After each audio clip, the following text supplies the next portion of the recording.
Unsaid PH.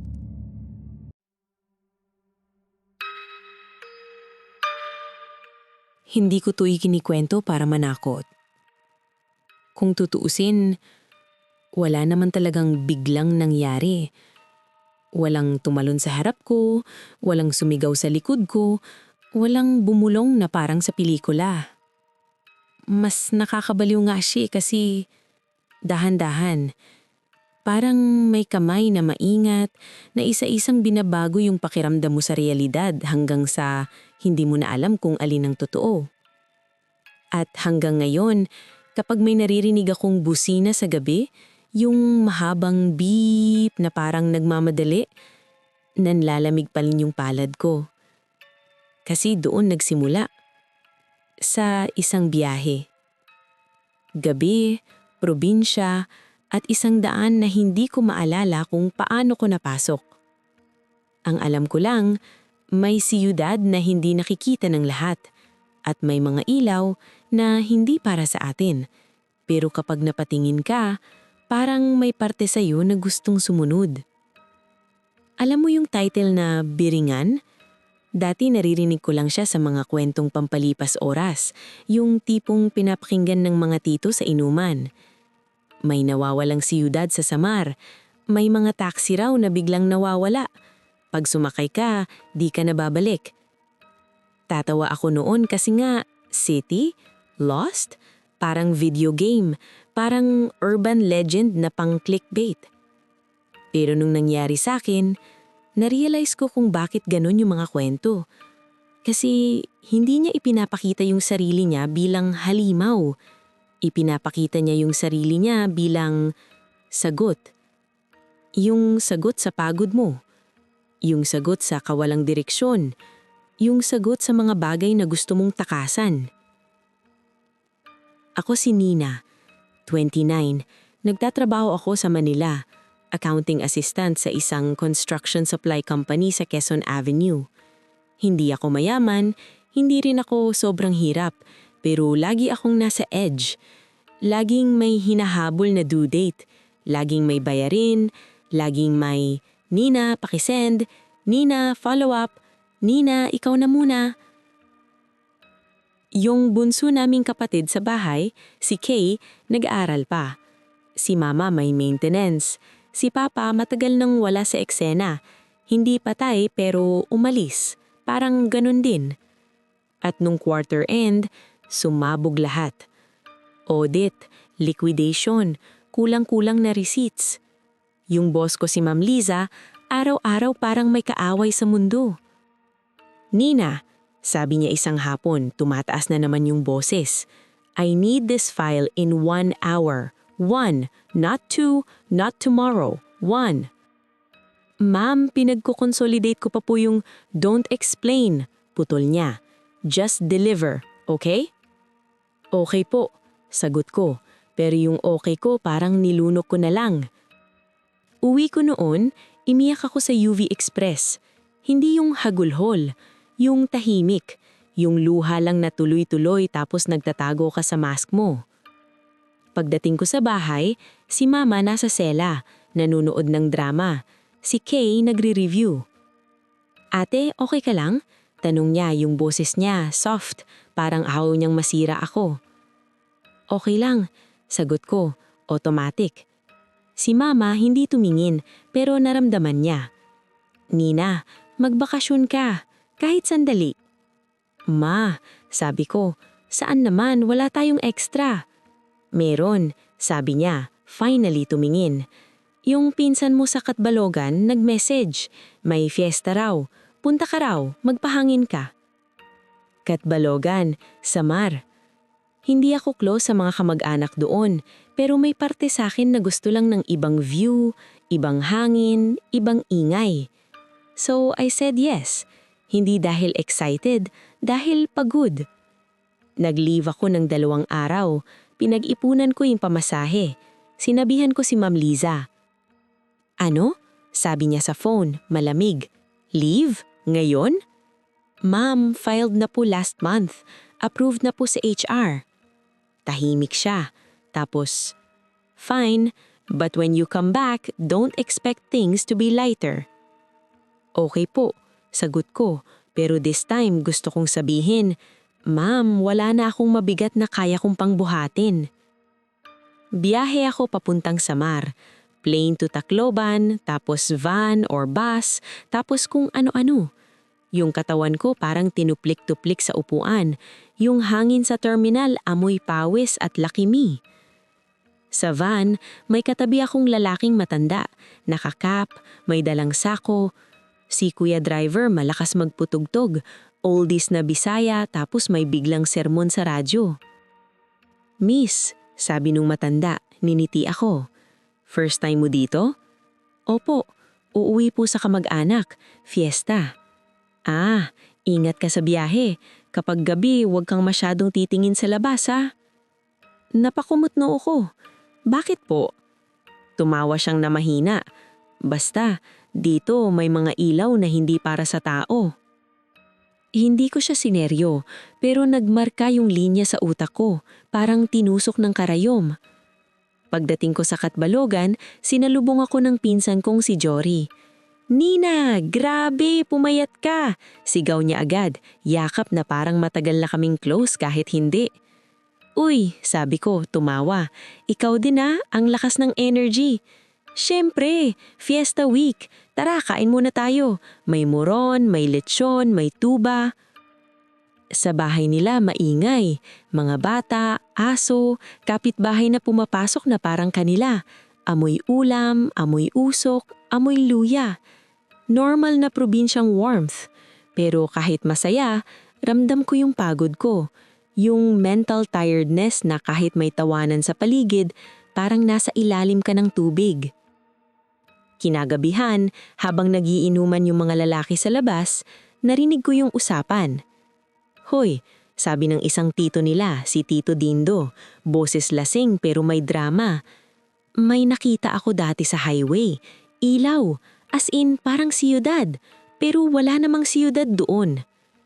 Biringan na naman yan, sagot ng isa, si Kuya Ramil.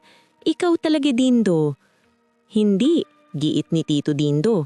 Totoo, may nakasakay akong pasahero dati. Ang puti, ang linis, parang hindi taga dito. Sabi niya, doon tayo. Tapos biglang wala na. Talaga? Lasing ka lang, tawa ng isa. Tapos narinig ko si Jory sumingit. Mas mababa ang boses, parang may respeto sa takot. Huwag niyo kasing nilalaro yan, sabi niya. May kapitbahay tayo dati si Mang Poldo, nawala. Bumalik after 2 days pero sabi niya 2 hours lang daw. Tapos hindi na siya tumanda. Parang iwan. Nina, biglang tawag si Tita Luni, nanay ni Jory. Kumain ka pa, huwag kang makinig sa mga yan, panakot lang yan. Ngiti ako. Opo tita. Pero hindi ako makatulog nung gabing yun. Yung kulig-kulig sa labas sobrang lakas, parang sirang speaker. Tapos yung hangin may dalang amoy ng dagat kahit malayo-layo tayo. Bandang 1 a.m. may nag-text sa akin. Unknown number. Uwi ka na. Wala namang name, wala ring emoji. Plain, parang utos. Tinawagan ko si Kay. Ate, ano yun? Sagot niya, antok. May nag-text sa akin, uwi ka na. Bulong ko. Scam yan, sabi niya agad. Block mo, matulong ka na. Oo, sabi ko, pero hindi ko ma-block. Ewan, parang ayaw ko. Parang gusto kong malaman kung sino. Kinabukasan, Fiesta Day. I tried to be present. Kumain, tumawa, nagpicture, pero may weird na pakiramdam sa likod ng utak ko. Parang may nakatingin. Sa plaza, may perya, may tugtog, may vendor ng balloon, may amoy ng cotton candy at prinitong manok. Uy Nina, sabi ni Jory, hinila ako sa may dunk tank. Laro tayo. Ayoko, sabi ko, tumawa. Nahihilo ako. Aarte. Sige, upo ka muna. Bantayan mo yung bag ko ha. Okay. Habang nakaupo ako sa gilid, may lumapit na babae, siguro mid-30s, naka-white na blouse, maayos buhok, parang hindi pang festa yung porma. Hawak niya yung phone niya pero hindi siya nagsiselfie. Ate, sabi niya, Tagalog pero may ibang accent. Alam mo ba kung saan sakayan pabalik Tacloban? Naku, hindi po. First time ko rin dito. Okay lang, salamat. Tapos lumakad siya palayo. Pero bago siya tuluyang mawala sa crowd, lumingon siya sa akin. Pag uungi ka, sabi niya, mahina. Huwag sa gabi. Ha? Bakit po? Pero tumalikod na siya. Parang walang lang. Parang hindi niya sinabi. Sinabi ko kay Jory nung gabi. Uy, may babae kanina. Sabi ko sa mahabang hangin ko. Habang naguhugas tayo ng plato. Sabi niya, wag daw akong uuwi ng gabi. Ha? Sabi ni Jory, tumingin sa akin, nabawasan yung kulit. Anong itsura? In white, malinis, parang hindi taga dito. Sumingaw si Jory. Nina, wag mo nang pansinin. Bakit? Tanong ko. Basta, sabi niya. Yung basta na may bigat. Pag may mga ganun dito, hindi mo na kinakausap. Kinabukasan, kailangan ko nang bumalik. May shift ako kinabukasan sa Manila. Ang plano, alis ng umaga para safe. Pero of course, hindi sumunod ang buhay sa plano. Nagka-delay, walang van agad, tapos umulan, tapos may aksidente daw sa kalsada, tapos yung driver na dapat sasakyan ko, ay miss, bukas na lang. Ano ba? Bulong ko. Hawak ko yung backpack ko, basa na yung sandals ko. Miss, huwag ka nang palimit. Sabi ng matandang tindera sa terminal, si Nanay Bebang, habang nagbabalot ng suman. Paggabi, mahirap bumiyahe dito.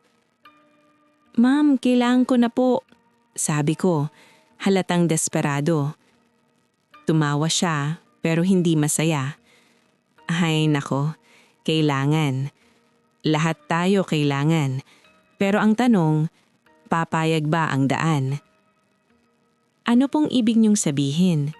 Tanong ko. Tumingin siya sa akin, diretso. Kung may makita kang ilaw na parang siyudad, huwag kang titingin. Huwag kang matutuwa. Huwag kang magwi-wish. Ha? Sabi ko. Napatawa ako ng kaunti. Anong wish? Yung wish na pagod ka na. Sagot niya. Sobrang simple. Parang may tumama sa dibdib ko. Bandang 7 p.m., may minibus na pumayag isakay ako. Hanggang Tacloban lang ha, sabi ng driver. Si Kuya Merns. Boses matapang. Parang laging galit sa traffic. Opo, sabi ko. Thank you po. Sa loob ng bus, malamig yung aircon. Yung upuan parang laging basa kahit dry. May mga pasahero, isang estudyante na nakayuko sa phone, dalawang mag-asawa na may dalang kahon ng isda, isang lalaking naka-hoodie na hindi ko makita muka, at isang ale na nagdarasal ng mahina, rosaryo sa kamay. Umupo ako sa may bandang gitna, sa bintana. Ayoko sana pero wala na. Miss, sabi ng ale na nagdadasal, napalingon sa akin. Pag antok ka, tulog ka na lang. Huwag kang tumingin sa labas. Ay bakit po? Lahat po ba kayo? Hindi ko tinapos. Kasi naramdaman kong pare-pareho sila ng sinasabi. Umiling siya. Parang ayaw niya ring bigyan ng words. Basta, pag may tumawag, huwag kang sasagot.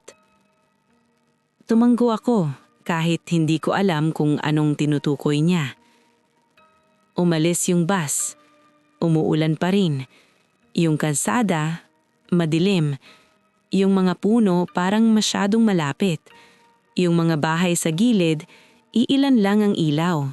Parang kandila. Sa una, normal lang. Nakatulugan ko pa nga sa pagod. Nagising ako sa busina. Beep! Mahaba.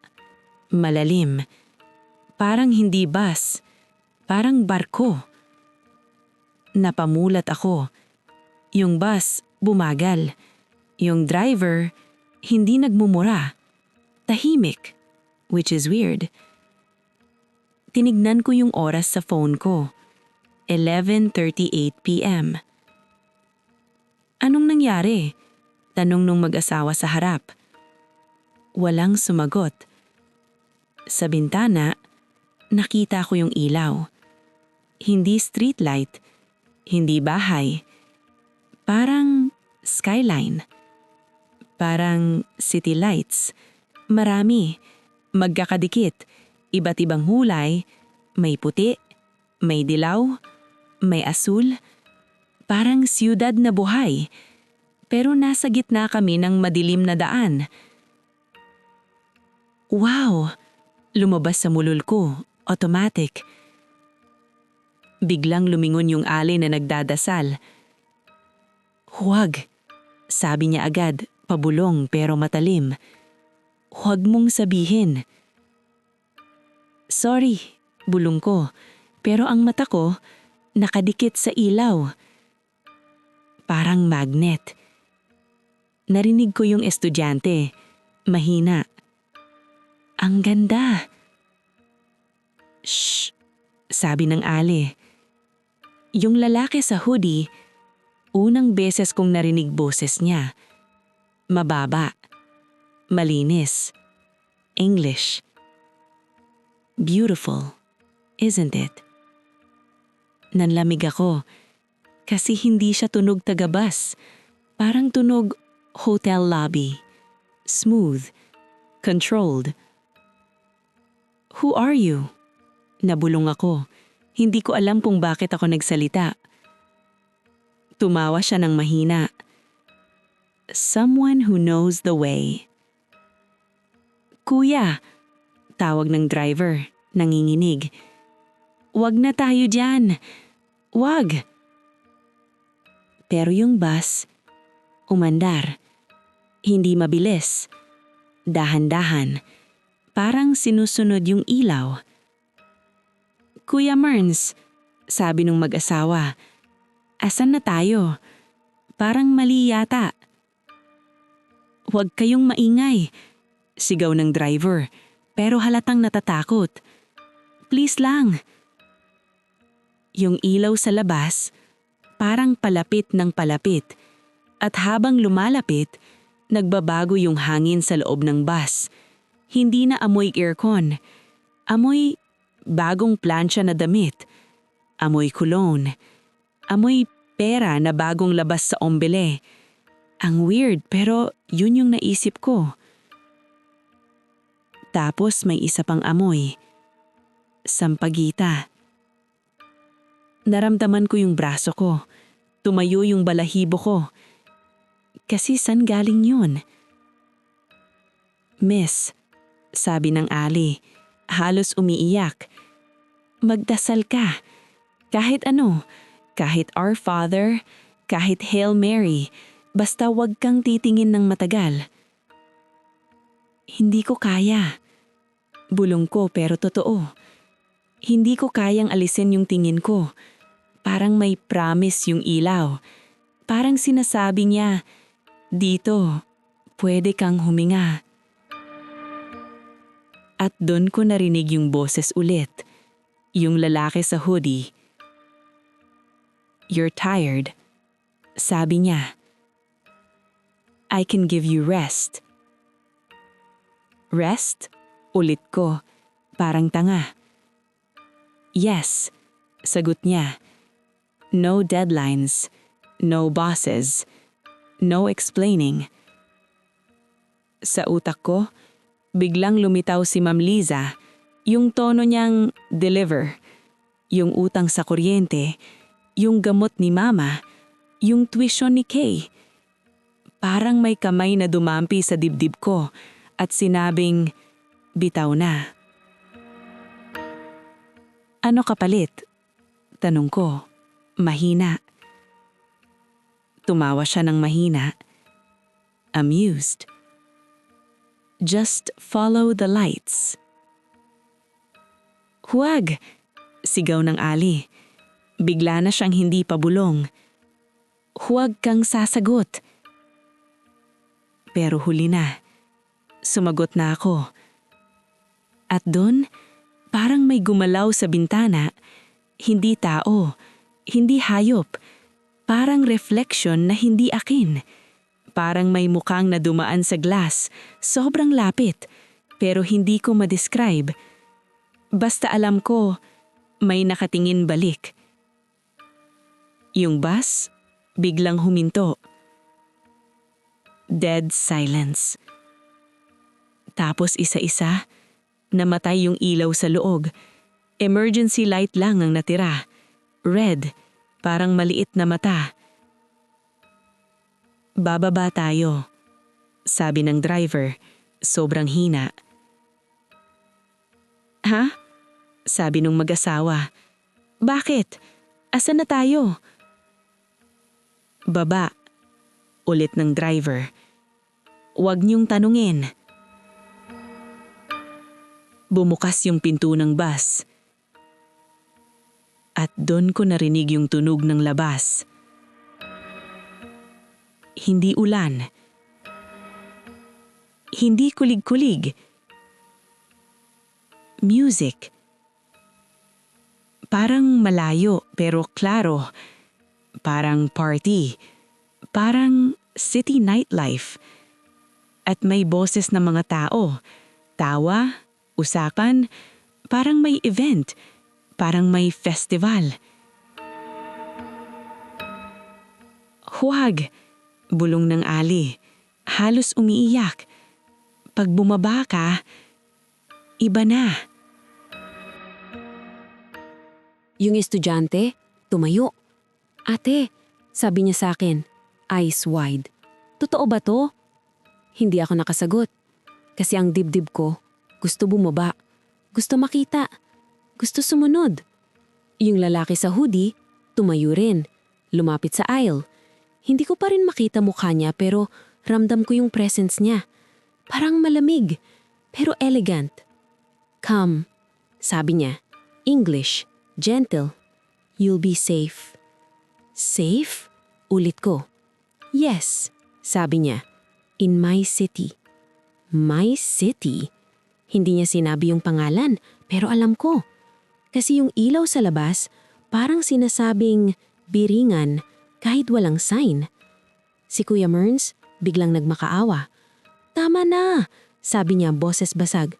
Please, hindi na, uuwi na kami. Tahimik. Tapos yung music sa labas, parang humina. Parang may nakikinig.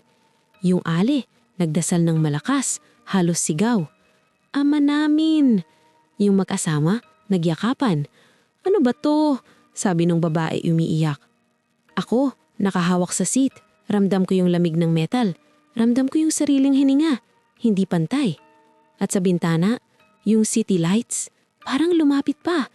Parang isang malaking billboard na nagbibigay ng invitation. Naalala ko yung text. Uwi ka na.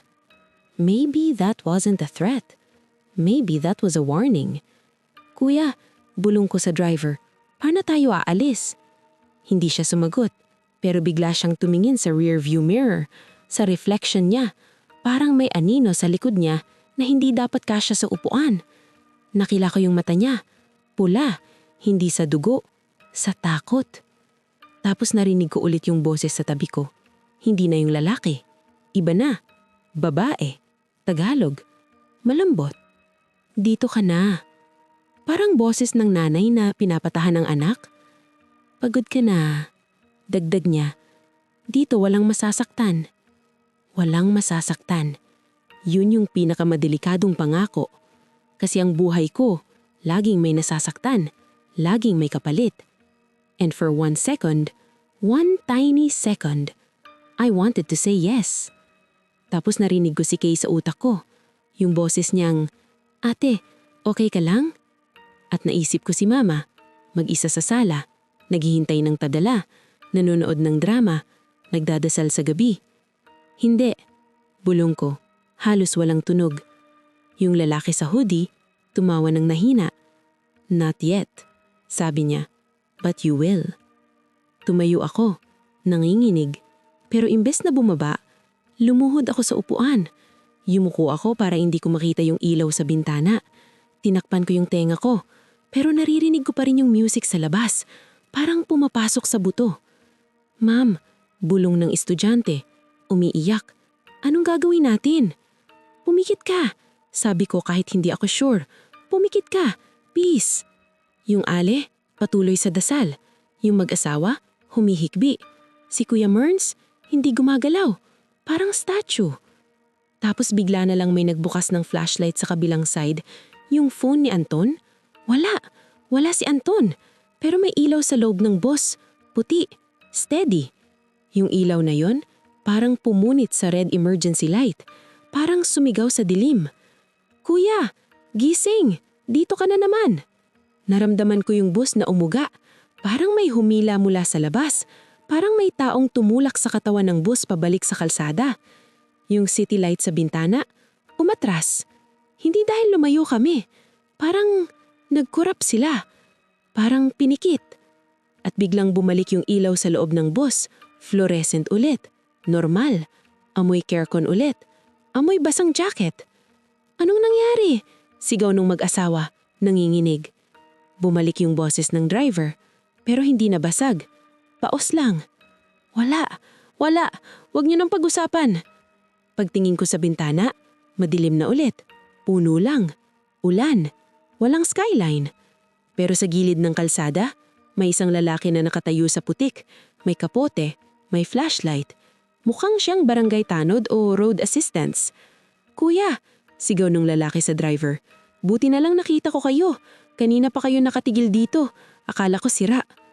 Salamat, sagot ng driver. Mabilis, parang gusto nang umalis. Sumigaw yung lalaki. Huwag na kayong dadaan dito paggabi. Diyan laging may naliligaw. Hindi na, sagot ng driver. Umandar kami. Mabilis. Walang nagsalita. Yung boss parang humihingal sa bilis. Yung ale, tuloy pa rin sa dasal. Pero ngayon mahina na. Parang lalabay. Yung estudyante, nakayuko. Nanginginig yung kamay. Yung mag-asawa, nag-hold hands na parang first time nila ma-feel ang takot. Yung lalaki sa hoodie, tahimik.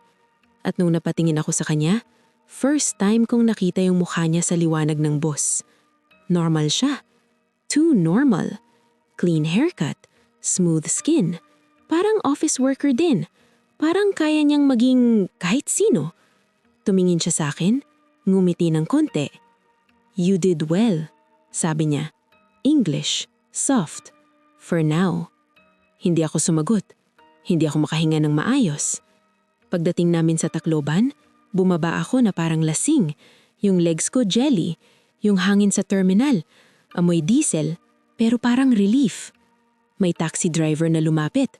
Ma'am, sakay ka. Downtown? Umiling ako.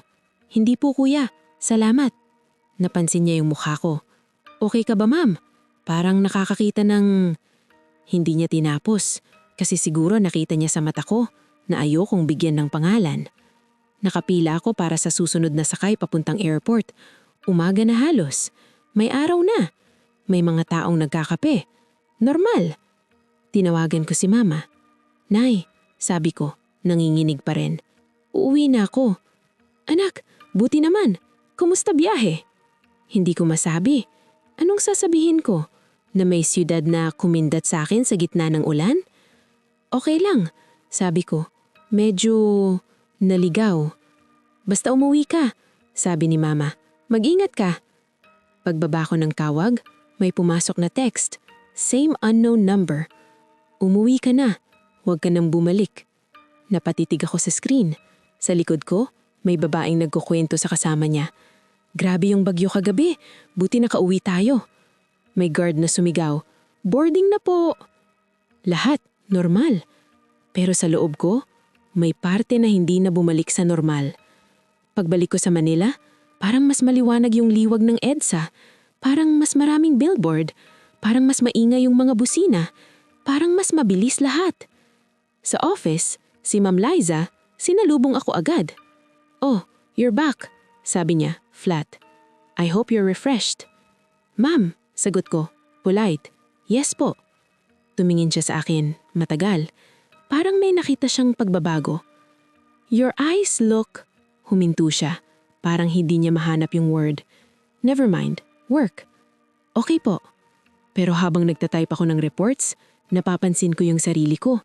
Kapag nagre-reflect yung monitor sa salamin ng office window, parang may ilaw na kumikislap sa likod. Parang skyline. Parang siyudad.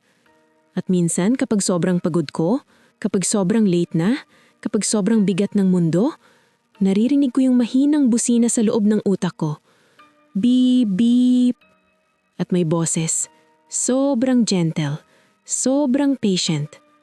"Come back." Hindi siya pananakot. Hindi siya junk scare.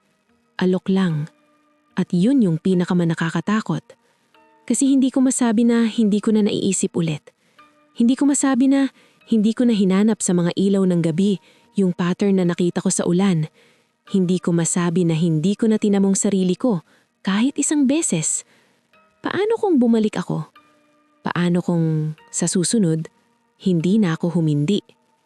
Kaya kung sakaling magbiyahe ka sa probinsya, sa gabi, at biglang may makita kang ilaw na parang siyudad na wala namang dapat, kung marinig mo yung busina na parang barko, kung may amoy ng sampagita sa hangin, kahit umuulan, huwag mong titigan, huwag mong tawagin, at higit sa lahat, huwag mong isipin na pahinga siya. Kasi yung totoong pahinga, pinagpupunyagihan. Yung alok nila, parang madali. At lahat ng madali, may kinukuha.